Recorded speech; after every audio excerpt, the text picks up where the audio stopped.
was like, wait, what? How are you all doing today? What's up, Steve? How is your Monday going so far? It's good. I'm moderating that Godzilla screening today at Landmark Mm. Theaters. So I'm in the middle of prepping for that. So good day in the pouring rain outside. Oh, I'm glad to be missing the rain. I'm really sad to be missing that screening, but I will say we've got some really fun Driveway Dolls interviews to share very soon, and that movie is something else. I love it. Also, can I just take a moment to show off my really cool The Witch sweatshirt? Pretty sure this is Rucking Fountain, and I love that brand. And I saw this. I'm like, I don't have any crew neck sweatshirts. Let me buy this. So here we are. Okay, I'm happy you're happy. Yeah, I feel like you always come to the table with a brand new graphic tee. I gotta show something new off every once in a while. I don't know if it's all brand new. I wear a lot of the same stuff, but You've added quite a few to the rotation recently, or it feels and like it's me. sure, who knows? Let's move on. Enough about clothing. Oh, come on, I'm Steve. not, I'm Be not the clothing person.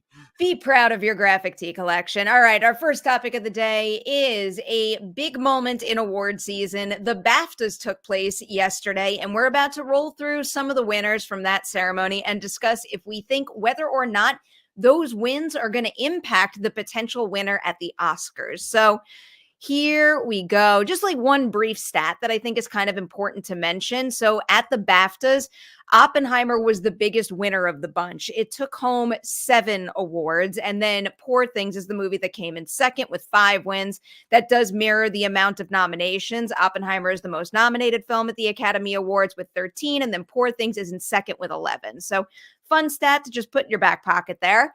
So we'll start with best film. Steve, the best film winner at the BAFTAs was Oppenheimer. What does that do to your predictions for that award at the Oscars? Nothing's changed. Oppenheimer's winning. Can confirm that. That is an easy one to celebrate and then blow right past. Next one, best director, Christopher Nolan. Same thing. He's winning. Nothing's changed. Yeah, I am with you on that one as well. That race is over. How about we just keep going down that path right now? Best supporting actress, Da'Vine Joy Randolph. Nothing's changed. She's winning. Yep. Somewhat similar, but maybe slightly veering away from predicting things with such certainty, I would say. Supporting actor did go to Robert Downey Jr. Do you think he's going to take home the award at the Oscars as well? I do think he's going to take home the award at the Oscars, mostly because he deserves it, and it's for his career, and Oppenheimer's incredible, and he's winning. Unless something really weird happens. Yeah, my prediction for best supporting actor is that he is going to win ultimately, and I'm sticking with it. The only thing that could rock that boat right now is the results of the SAG Awards, and for some reason, this particular category, I'm just I'm keeping an eye on it. I feel like maybe there could be some weird curveball that the SAG Awards give us. I'm looking out for it. Robert Downey Jr. is still my number one, but if something changes in any of these categories in a way that we're not really expecting right now, I think it could be this one. So Robert Downey Jr. right now. I don't see it changing. I think it would be highly unlikely. I would be shocked if he doesn't win at the Oscars. Okay, here's our next one. Leading actress. It went to Emma Stone at the BAFTAs. Do you think Emma's going to go on to win the Oscar as well? It's a good question. I like this one. What do you think on this one? I think that this is one. The performances in this category are so fantastic that I truly don't know. I don't know who's going to win. I have had Emma Stone as my front runner for months now. She is remaining my front runner going into Oscars. I actually am going to say, I don't care what happens at SAG. She's still going to be my front runner, but I do think there's a tighter race in this category. I think all along we've been talking about the Battle of the Stones, Emma Stone versus Lily Gladstone. Lily Gladstone is currently my number 2. I'm curious to see if the race between the two of them is that close, though, because another thing that's crossed my mind recently is, what if there is a situation where there's enough support for Emma Stone and enough support for Lily Gladstone where they kind of split the votes? Who's the number 3? Who's the one who's going to sneak in there and potentially take the win? My guess for that is Sandra Hüller for Anatomy of a Fall. Anatomy of a Fall got a lot of nominations, a lot more than not a lot more than I was expecting. It did get one or two more than I was expecting, but the ones it got are pretty significant. Best Picture, Best Director, Best Actress, Best Editing, Best Screenplay. Like those 5 in particular are signs of a significant amount of Academy support. So in the off chance that Emma Stone is not the front runner and she and Lily Gladstone wind up splitting votes, I wouldn't be surprised if Sandra Hüller wound up taking the win. I'm gonna say I disagree with you. I think it's Lily or Emma, but I really don't know what's gonna happen because like there's a lot to nominate with Lily and there's a lot to nominate with Emma. And I mean it's one of those toss-ems. You know what I mean? Who would you vote for if you were an Academy voter? I don't. I love them all. I genuinely love all the performances in this category. I would Yeah, 100% be voting for Emma Stone. um, That's one of there's the greatest something. performances. Listen, I'm not arguing with you, but I also think that like there's something to be said about Lily and being the first Native American. Like you know what I mean? Like there's a lot to her, and but I truly don't know. Like if Emma wins, I'm not going to be upset. If Lily wins, I'm not going to be upset. If Sandra wins, I'm not going to be upset. Like these are incredible performances. They And like are. again, I've said this, a million times, but it's the nomination that really matters because that's basically saying, and I know it's like it's so stupid to say it, but it's true. You're one of the 5 best performances of the year. When people talk about the movies you should see this year and the performances you should see, these are the 5. And then it's a question of you're voting for like personal preference, but how do you say one performance is better than another? It's. Yeah, I very much get it. Very much get it. All right, next category is another interesting one. This is leading actor. At the BAFTAs, leading actor went to Cillian Murphy. Do you think Cillian Murphy is going to win the Oscar? I don't know. I really I personally love Paul Giamatti in Holdovers, and Killian's incredible. I don't know who wins, and I think that if anyone who says with certainty that they know the answer is I don't know if they're telling the truth because I think that there's a lot of people that are going to vote for both of them. If Paul Giamatti had won the BAFTA, I would have hopped on this episode and told you this race is over. Paul Giamatti will win the Oscar. Now that Cillian Murphy has the BAFTA, I think this is the category to keep your eye on during the SAG Awards. I think it would be a really big deal for Cillian Murphy to win the SAG because after the Golden Globes and the Critics' Choice Awards, the scales tipped in Paul Giamatti's direction. Now we could see a potential swing back the other way. And I think a SAG win would be really important for Cillian Murphy in order to become the front runner again. So right now I am still leaning towards Paul Giamatti winning the Oscar, but I do see a future where if Cillian Murphy gets the SAG award, I'm going to be singing a different tune in my final predictions. I completely agree with what you just said, and there's a lot of BAFTA members that vote for the Academy Awards, yeah, but like I said, it's the 2 of them for me in terms Absolutely. of one of those 2 is winning. It's just a question of who. All right, next category. We have 2 left. We're going to do original screenplay first. The BAFTA for this category went to Anatomy of a Fall. How are you feeling about that one? The screenplays this year are phenomenal. I say this every year. I don't know who wins this category at the Oscars. I really don't know. I am leaning towards a repeat of the BAFTAs at the Oscars, and I am going to predict that Anatomy of a Fall wins it. Kind of repeating my argument for Sandra Hüller. I do think there's an incredible amount of support for this film, and I don't think it's going to go home empty-handed. And I think its biggest competition in this category is The Holdovers, and The Holdovers is going to take gold elsewhere. So I'm giving Anatomy of a Fall my top spot in this particular category. I can't argue with you. You make sense. No idea what's going to happen. Adapted screenplay now. So this was a nice surprise. I wasn't really expecting this. Cord Jefferson won for American Fiction at the Oscars. Do you think he's going to go on to become an Oscar win? I meant at the BAFTAs. My apologies. Do you think he's going to go on to become an Oscar winner as well? I wish I was more I wish I could answer this and say yes, but I don't think so. I wish I could say yes, but also I'd be happy with some of the other frontrunners in this category winning. I think it might come down to Barbenheimer in this particular category. Ultimately, I do think Oppenheimer might take it, but I can see a world where because of Barbie's snubs in the nomination phase, it might see a groundswell of support here, folks wanting to see Greta in particular take home an Oscar for her work on the film and the accomplishment of it. So I think right now I think right now I'm willing to still teeter Barbie here. I think I'm So gonna. I'm leaning towards Oppenheimer purely because even though all the screenplays are so incredible, but Nolan took that book, which is like unadaptable, and made a movie. Again, it's the same reason why I voted for Oppenheimer and Nolan, because he made us a 3-hour movie about someone who created the bomb and made it make $1 billion and made it cinematic, and he did the impossible with this thing, and there's not one weak link in the movie. Mhm. And that it comes down to the screenplay. Yeah. It's not just the direction, it's not just the acting, it's the script, like the blueprint that you follow, and his blueprint was incredible.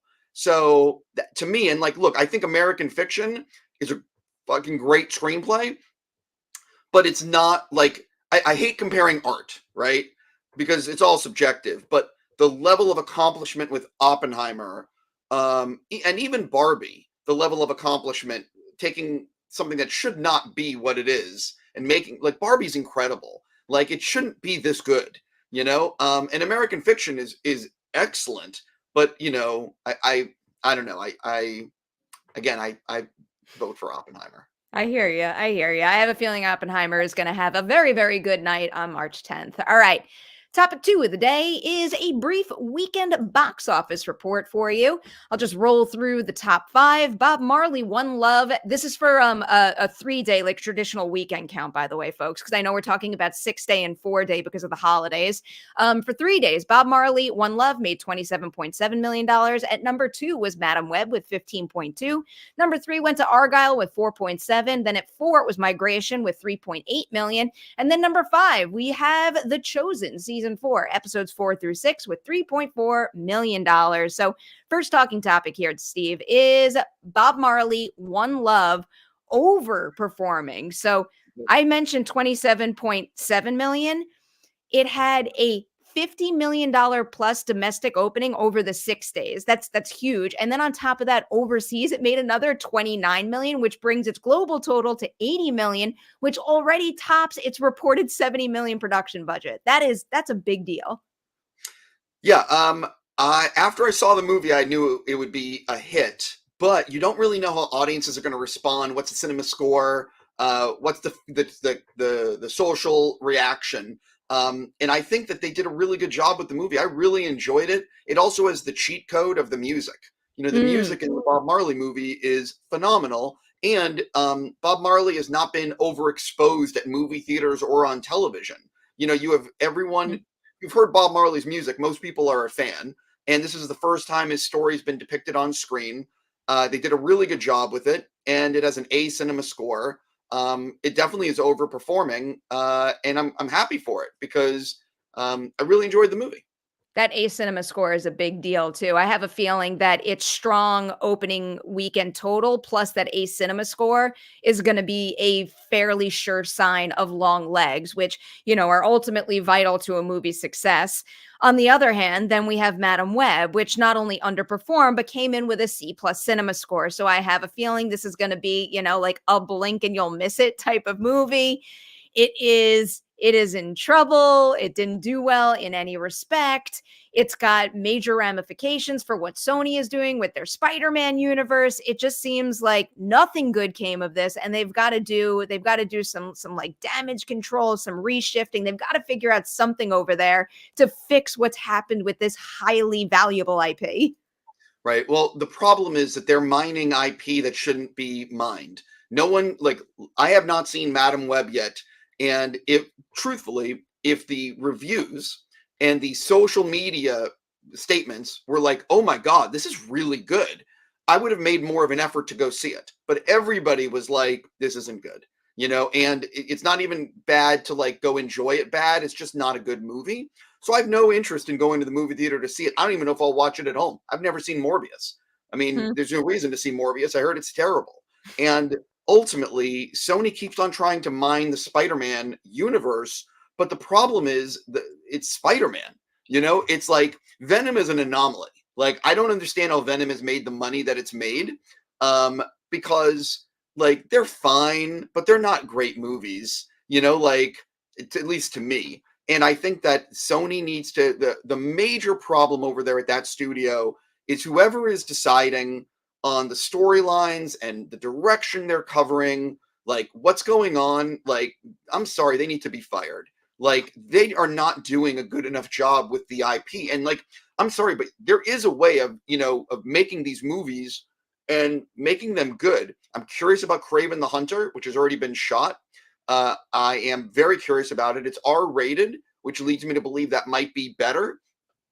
And I do think that, like, get away from the PG-13 of it all and do something like the way Fox did with Deadpool over before Marvel acquired it, which is it made an R-rated superhero movie. Well, why can't Sony do the same thing? Why can't they take the properties in different directions? But ultimately, like this, what they're doing is, these are like movies made in like the 90s before they figured out how to make superhero movies. Like they're not good. So it's not a surprise. And by the way, when you release a bad movie nowadays, like Madam Web, the social media just ridicules it. The reviews ridicule it, and then no one wants to go see it. So, that's my take. Yeah. Well, look at that. Look at that. Quality pays off in the end. Yeah, look at Bob Marley. Positive reviews overperforms. I don't know if the reviews were super positive across. I mean, they were definitely more positive than Madam Web, but I feel like now I want to just like double check that just to make sure that I don't give inaccurate information. But I'm pretty sure it didn't have the highest Rotten Tomato score.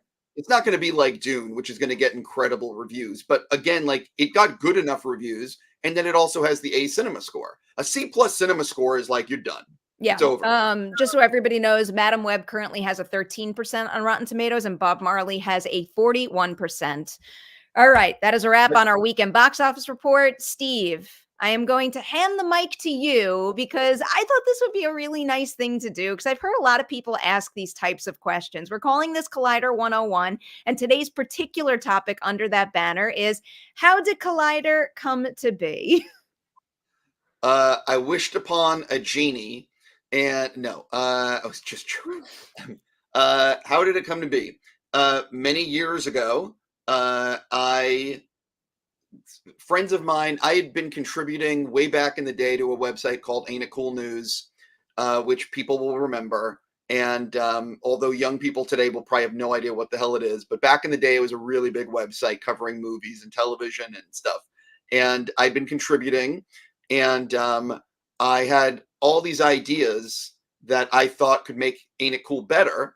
And anyway, I mentioned some of these things. Nothing ever happened. It was not really like taken seriously, whatever. And a bunch of my friends said, you should just start your own website. And I had no money and no ability to do that. Cut to, I eventually formed up with this movie producer who had a little bit of money. And we decided to pool our resources. He was thinking about doing a website, and then I haven't told the story in a long time, and I'm trying to remember it as accurately as I can. Then I convinced him that we should hire Mr. Beeks from Ain't It Cool, Jeremy Smith, and we did the website. And it was, I had for the name Collider, I wanted a one-word title that could mean a few different things, but we were struggling to come up with a name. Jeremy is actually the one who found the name Collider. It was a punk rock band's website and name, which my partner, who had money, purchased for, I want to say like $2,500. I could be wrong about that number, but I think that's what it was, from the band. We acquired the URL, we acquired the name, and then we started going. We launched right before Comic-Con in the summer of 2005. again, no money, just like duct tape and just sheer stupidity on my part thinking we could do this. And it took a number of years. Over the first few years, eventually, Jeremy left.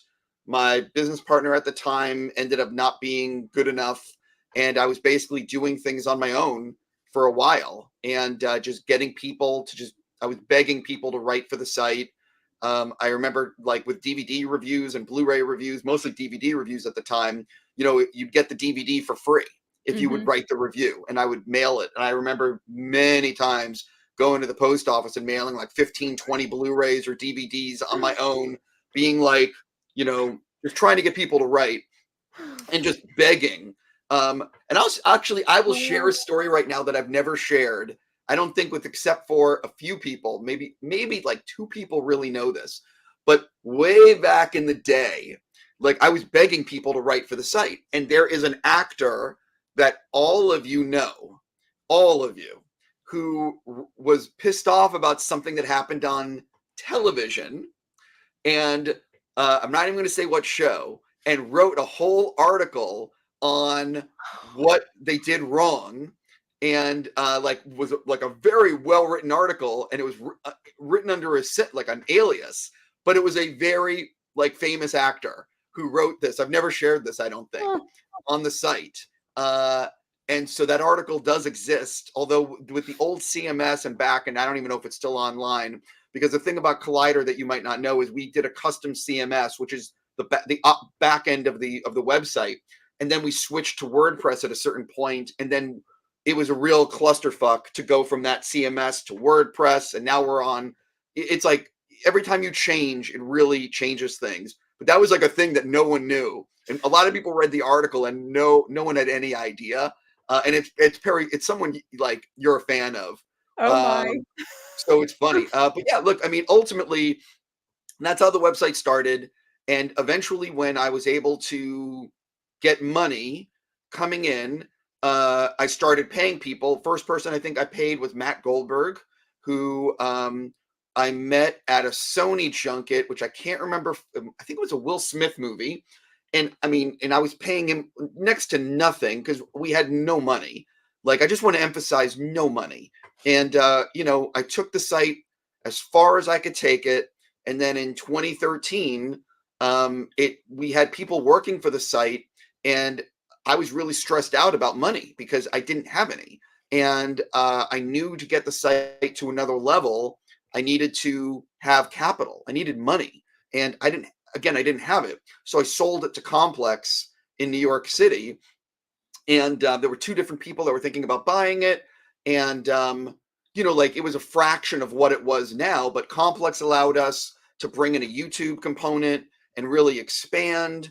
And then Complex sold it to Mark Fernandez and his business partners. And then he sold it. And their business, that whole group sold it to Valnet, which now owns it. And Valnet's done like a fantastic job at really helping the site grow and protecting the site there's a lot of stuff that they've done behind the scenes that I'm really grateful for. And they've really helped because they're just really knowledgeable about websites.